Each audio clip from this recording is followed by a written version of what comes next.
بسم اللہ الرحمن الرحیم۔ السلام علیکم۔ میں ڈاکٹر اسد ریاض سے سب سے پہلے درود و سلام، اللہم صلی علی محمد وعلی آل محمد وبارک وسلم۔ آج کی جو ویڈیو ہے وہ کل کی ویڈیو کی ہی کنٹینیویشن ہے۔ کل میں نے آپ کو یہ بتایا تھا کہ شوگر کیا ہے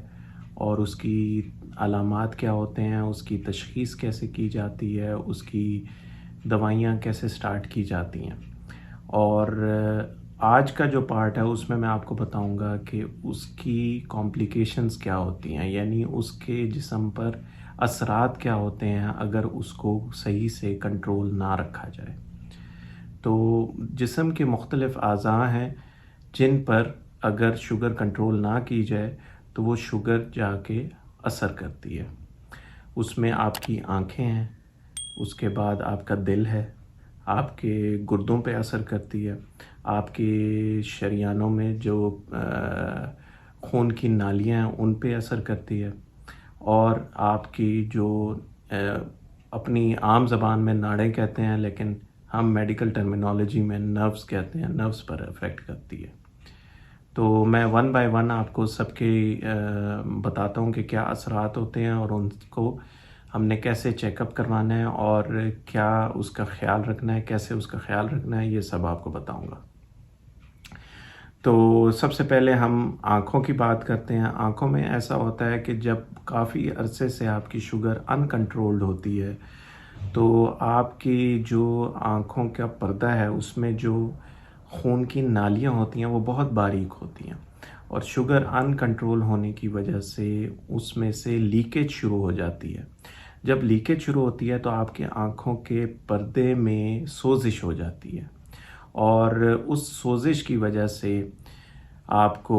دھندلا نظر آنا شروع ہو جاتا ہے۔ آپ نے کئی دفعہ دیکھا ہوگا کہ جو شوگر کے مریض ہوتے ہیں انہیں دھندلا نظر آتا ہے، وہ ڈاکٹر کے پاس جاتے ہیں تو وہ لیزر کرتے ہیں۔ لیزر کیا کرتا ہے کہ وہ ایک قسم کا اس جگہ کو جلاتا ہے اور جو نئی شریانیں بن رہی ہوتی ہیں ان کی گروتھ کو روکتا ہے تاکہ وہ جو سوزش ہے اس کو ختم کیا جائے اور اس سے پھر دھندلاہٹ ختم کی جاتی ہے۔ دوسرا جو اس کا افیکٹ ہے وہ دل پر ہے، ہارٹ پر،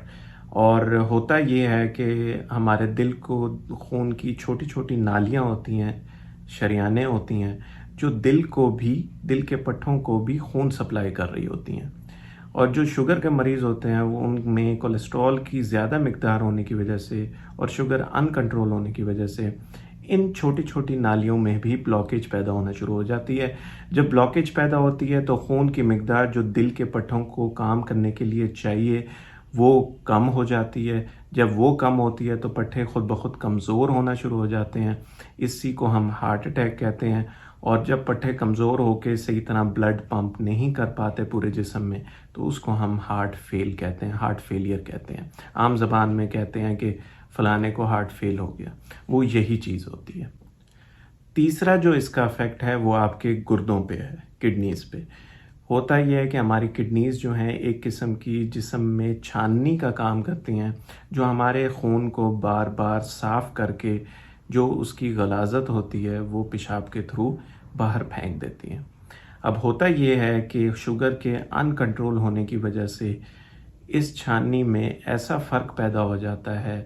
کہ اس میں جو چیزیں نہیں بھی جسم سے باہر جانی وہ بھی جانا شروع ہو جاتی ہیں۔ مثال کے طور پہ شوگر کے مریضوں کا جب گردہ خراب ہوتا ہے تو اس میں پروٹین جو ہمارے جسم کے لیے ضروری ہے وہ لیک ہونا شروع ہو جاتی ہے، جس کو ہم البیومن کہتے ہیں، اور جب وہ لیک ہونا شروع ہوتی ہے تو علامات یہ ہوتے ہیں کہ آپ کو جھاگ آنا شروع ہو جاتی ہے پیشاب میں۔ آپ جب پیشاب کرتے ہیں تو آپ کو لگتا ہوگا کہ سفیدی سی ہے، جیسے انڈے کی سفیدی ہوتی ہے ویسے۔ تو اگر خدا نخواستہ ایسا کچھ ہے تو ضرور پیشاب چیک کروایا جائے۔ اس میں اگر پروٹین کی مقدار زیادہ ہے تو اس کا مطلب ہے کہ گردوں سے پروٹین لیک ہو رہی ہے، اور اس کی وجہ سے آہستہ آہستہ پھر گردے فیل ہونا شروع ہو جاتے ہیں، اور اس کی وجہ سے آپ نے دیکھا ہوگا شوگر کے مریضوں کا کہ لاسٹ ایج یہی ہوتی ہے کہ وہ شوگر کی جو گردے کے مریض ہوتے ہیں پھر ان کے گردے جو ہیں وہ ڈائلسس کروانا پڑتا ہے۔ عام زبان میں آپ لوگ کہتے ہیں کہ گردے واش کروانے پڑتے ہیں۔ وہ یہی ہوتا ہے کہ جس طرح گردے ایز اے چھاننی کام کر رہے ہیں، اس طرح ہم مشین کے ذریعے بندے کا خون صاف کرتے ہیں تاکہ وہ جو غلاظت ہے وہ باہر چلی جائے۔ اس کے علاوہ جو اور افیکٹ ہے اس کا شوگر کا، وہ یہ ہے کہ ناڑوں پہ، جس کو ہم نروز بھی کہتے ہیں انگلش میں، اس پہ افیکٹ کرتے ہیں۔ آپ کے جسم کی جتنی بھی ناڑیں ہیں ان کو کمزور کرنا شروع کر دیتی ہے شوگر، جس کی وجہ سے آپ کی جو حس کرنے کی، احساس کرنے کی طاقت ہوتی ہے آپ کی ناڑوں کی، وہ بہت کمزور ہو جاتی ہے۔ اور یہی وجہ ہے کہ آپ کے پاؤں کی جو ناڑیں ہیں مثال کے طور پہ، وہ جب کمزور ہوتی ہیں تو آپ کو اگر خدا نخواستہ زخم بھی لگے تو آپ کو محسوس نہیں ہوتا۔ عام طور پہ یہ ہوتا ہے کہ جو نارمل بندہ ہوتا ہے اس کی ناڑوں کی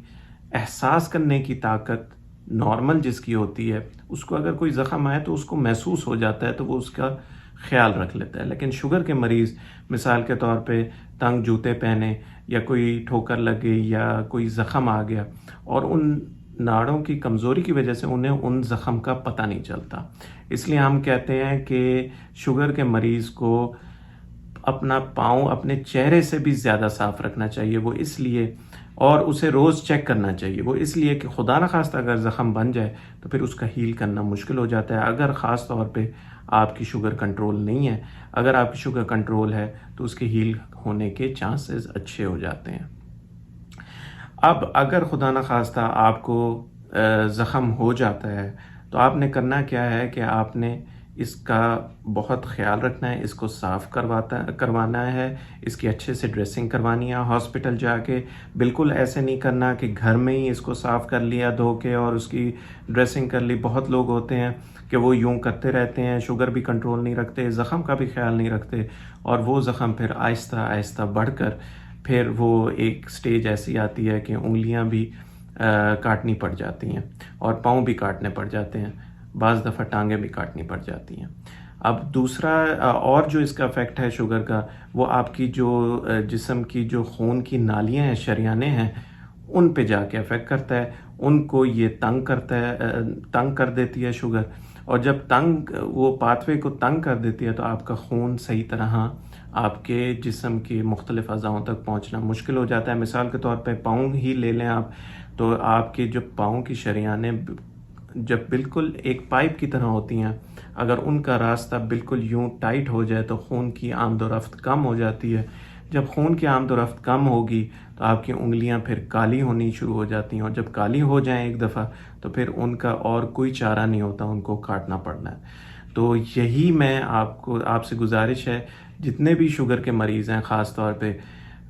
میری ایڈوائز یہ ہے کہ پلیز صاف رکھیے اپنے پاؤں کو، روز اس کا معائنہ کیجئے، کوئی زخم نہ ہونے دیں۔ اگر خدا نخواستہ کچھ زخم ہوتا بھی ہے تو اس کو صاف کریں، اس کی ہاسپٹل سے ڈریسنگ کروائیں، اور اپنی شوگر کو اچھے سے کنٹرول رکھیں۔ اسی طرح جو میں نے ناڑوں کی بات کی، جب ناڑیں آپ کی کمزور ہوتی ہیں تو ہوتا یہ ہے کہ ہمارے دل کو بھی ناڑیں سپلائی کر رہی ہیں۔ عام بندے میں آپ نے دیکھا ہوگا کہ خدا نخواستہ جب اسے چیسٹ پین ہوتا ہے، ہارٹ اٹیک ہوتا ہے، تو اسے چیسٹ پین ہوتا ہے تو اسے پتہ چل جاتا ہے کہ مجھے اس وقت کچھ خرابی ہے میرے اندر، اور جب وہ ہاسپٹل جاتا ہے تو پتہ چلتا ہے کہ ہارٹ اٹیک ہو رہا ہے۔ لیکن جو شوگر کے مریض ہیں ان کا خطرہ یہ ہوتا ہے کہ ناڑوں کے کمزور ہونے کی وجہ سے، احساس کی کمی کی وجہ سے، انہیں ہارٹ اٹیک تو ہو رہا ہوتا ہے لیکن انہیں چیسٹ پین نہیں ہوتا، اور جب وہ چیسٹ پین نہیں ہوتا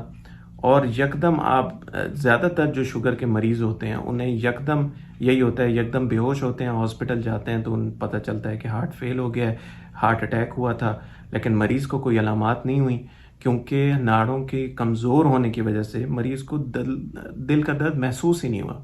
جب اسے دل کا درد محسوس ہی نہیں ہوا تو وہ کیسے ہاسپٹل آتا؟ اس لیے شوگر کے مریض جن کی ان کنٹرولڈ ہے اور جنہیں کافی عرصے سے شوگر ہے، یہ خاص خیال رکھیں کہ انہیں بلا وجہ پسینہ آئے، بلا وجہ متلی ہو، بلا وجہ خاص طور پہ ادھر معدے میں درد ہو تو اس کو لائٹ نہ لیں، اس کو ضرور چیک اپ کروائیں۔ آج کی ویڈیو اتنی ہی۔ کوئی چیز اگر میں مس کر گیا ہوں تو اس کے لیے معذرت، مجھے کامنٹس میں بتا دیجیے گا، میں پھر اس کو اگلی ویڈیو میں کور کر دوں گا۔ جاتے جاتے ایک خاص بات کہ لفظ ہمیشہ بے ذائقہ ہوتے ہیں، ادا کرنے والے کا لہجہ اسے میٹھا یا کڑوا بنا دیتا ہے۔ خوش رہیں، خوش رکھیں، پھر ملاقات ہوگی۔ اللہ حافظ۔